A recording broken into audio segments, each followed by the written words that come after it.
চীন মানেই বিস্ময় জাগানো নতুন কোনো প্রযুক্তি। এবার তারা সারা পৃথিবীকে তাক লাগিয়ে দিল নিজস্ব প্রযুক্তিতে তৈরি টন ইভিটিওএল বিমানের সফল আন্তনগর ফ্লাইটের মাধ্যমে।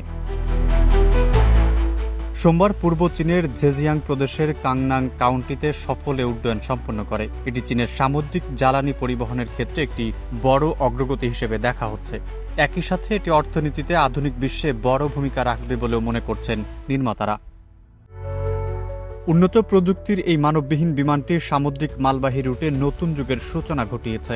সোমবার এই মানববিহীন বিমানটি ক্যানগানান থেকে উড়ে যায় ২৬ নটিক্যাল মাইল দূরে একটি অফশোর সাবস্টেশনের দিকে। বিমানটি ঘন্টায় প্রায় ১৮০ কিলোমিটার বেগে উঠতে সক্ষম। এদিন প্রায় ৯১ কিলোমিটার রাউন্ড ট্রিপটি মাত্র ৩৫ মিনিটে সম্পন্ন করে উন্নত প্রযুক্তির এই মানববিহীন বিমান। এক্সট্রিম মশার কয়েল প্ল্যান্ট ফাইবার দিয়ে তৈরি, ডেঙ্গু চিকুনগুনিয়া বাহি সহ যে কোনো মশার বিরুদ্ধে দেয় এক্সট্রিম সুরক্ষা।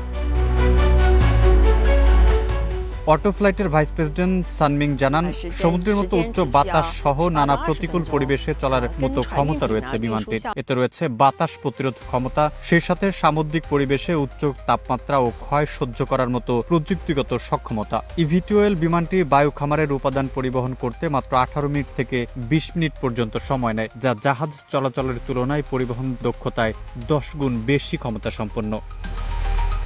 এদিকে মালবাহী রুটটি উন্মুক্ত হওয়ার সাথে সাথে দ্বীপপুঞ্জের জীবন আরও বেশি গতি সম্পন্ন হবে বলে ধারণা করা হচ্ছে। এমনকি কর্মকর্তারা এই অঞ্চলের নিম্ন উচ্চতার অর্থনীতিকে সম্প্রসারণের জন্য জোর দিচ্ছেন। ক্যানগান কাউন্টির নিম্ন উচ্চতা অর্থনীতি টাস্ক ফোর্সের প্রধান লিচুয়ান বলেন, বর্তমানে আমরা বায়ু খামারের উপাদান পরিবহন ও দ্বীপে পণ্য সরবরাহ করতে উৎসাহিত করার কাজ করছি। পরবর্তীতে আমরা দ্বীপে পার্সেল বিতরণ, সামুদ্রিক টহল, এমনকি বেসামরিক চাহিদা মেটাতে তাজা খাদ্য পরিবহনের মতো কাজ করব।